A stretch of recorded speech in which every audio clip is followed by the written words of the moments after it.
Ata canımdı benim, ata kanımdı benim, kanımdı benim.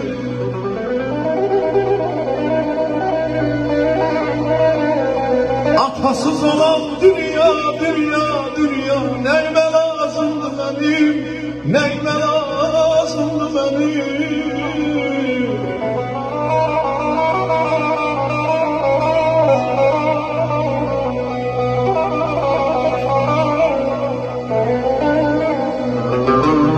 Göyde terk edenim büyük ilahi, büyük ilahi.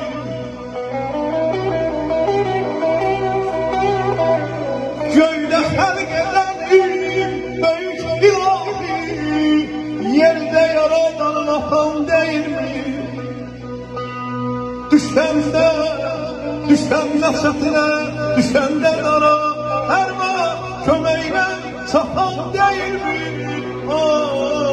Senin ahın değil mi, değil mi? Sen həmişə mənim üçün əzizsən. Hər çağına qurban olum, ay ata. Balaları qəm qüssəsiz böyüdən ocağına qurban olum, ay ata. Sen gözümsən bu dünyaya baxdığım, sen gücümsən qollarımda tapdığım. Anam beni döyən vaxtı qaçdığım qucağına qurban olum, ay ata.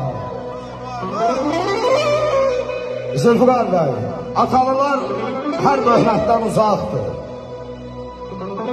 Atasızlar köksüz qalmış budaqdır. Ata gözü dünyamıza çıraqdır.